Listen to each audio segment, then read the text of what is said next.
Good morning, friends. I am HR Manjunath.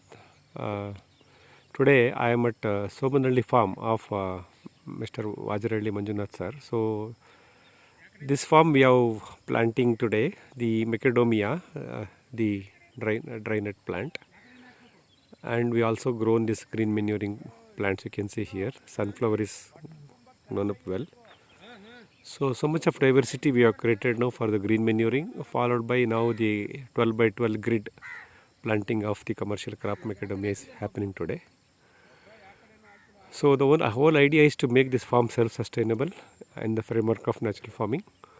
Since our focus is on soil health, for which we have grown this green manure, and on the border, on the periphery, we have this perennial green manure plants as well.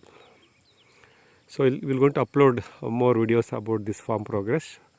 So stay connected with me, yours HR Manjunath. ಮಿತ್ರರೇ, ನಾನಿವತ್ತು ಬೆಂಗಳೂರು ದಕ್ಷಿಣ ತಾಲೂಕು ಉತ್ತರಹಳ್ಳಿ ಹೋಬಳಿ ಸೋಮನಹಳ್ಳಿ ಪಕ್ಕ ಇರತಕ್ಕಂಥ ನಮ್ಮ Manjunath sir ಅವ್ರ ತೋಟಕ್ಕೆ ಬಂದಿದ್ದೀವಿ. ಇಲ್ಲಿ ಇದು ಸುಮಾರು ಒಂದು 6 ಎಕರೆ ವಿಸ್ತೀರ್ಣದ ಕೃಷಿ ಭೂಮಿ. ಇಲ್ಲಿ ಕಳೆದ 5-6 ತಿಂಗಳಿಂದ ಕೃಷಿ ಚಟುವಟಿಕೆ ಪ್ರಾರಂಭವಾಗಿದೆ ಹೊಸದಾಗಿ.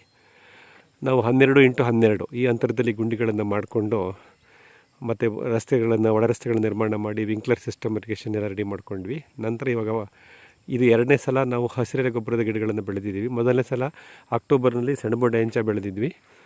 ನಂತರ ಅದನ್ನು ಭೂಮಿಗೆ ಸೇರಿಸಿದ ನಂತರ ಮತ್ತೆ ಮೊನ್ನೆ ಡಿಸೆಂಬರ್ನಲ್ಲಿ ಈ ಒಂದು ನವಧಾನ್ಯಗಳು ಅಂತ ಕರಿತೀವಲ್ಲ, ಮೂಲಂಗಿ ಇಲ್ಲಿದೆ, ಸೂರ್ಯಕಾಂತಿ ಇದೆ, ಆಮೇಲೆ ಸಾಸಿವೆ ಇದೆ, ಇನ್ನು ಸುಮಾರು ಬೀಜಗಳನ್ನೆಲ್ಲ ಮಿಶ್ರಣ ಮಾಡಿ ಎಕರೆಗೆ 6-8 kg ಇದು ಒಂದು 5 ಎಕರೆ ವಿಸ್ತೀರ್ಣ ಚೆಲ್ಲಿದ್ದೀವಿ. ಅದಕ್ಕೆ 2.5 ತಿಂಗಳಾಗಿದೆ ನೋಡಿ, ಎಲ್ಲ ಕಾಣ್ಬೋದು, ಎಲ್ಲವೂ ಹೂ ಬಿಡ್ತಾ ಇದೆ ಅಥವಾ ಒಂದು ಹಂತಕ್ಕೆ ಬಂದಿದೆ. ಇದನ್ನು ಮತ್ತೆ ನಾವು ಮಣ್ಣಿಗೆ ಸೇರಿಸಲಿದ್ದೀವಿ. ಈಗ 12x12 ಅಡಿನಲ್ಲಿ ಮೆಕಡೋಮಿಯಾ ಅನ್ನೋ ಒಂದು ಒಣಹಣ್ಣಿನ ಗಿಡವನ್ನು ಸಹ ಬೀಜದ ಗಿಡವನ್ನು ಬೆಳೆಸ್ತಾ ಇದ್ದೀವಿ. ಪ್ಲಸ್ ಬಾರ್ಡ್ರಲ್ಲೆಲ್ಲ ನಮ್ಮದು ಈ ತಿಪ್ಟೂರ್ಟಾಲ್ ತೆಂಗಿನ ಗಿಡನೂ ಇದೆ. ಇದಿಷ್ಟು ಗಿಡಗಳನ್ನು ಸಂಯೋಜನೆ ಮಾಡುವಂಥ ಕಾರ್ಯಕ್ರಮ ಇಲ್ಲಿ ನಡೀತಾ ಇದೆ. ಮುಂದಿನ ವಿಡಿಯೋದಲ್ಲಿ ಮತ್ತಷ್ಟು ಸೂಕ್ಷ್ಮ ಮಾಹಿತಿಗಳೊಂದಿಗೆ ನಿಮ್ಮ ಜೊತೆ ಬರ್ತೀನಿ. ನಿಮ್ಮ HR ಮಂಜುನಾಥ್.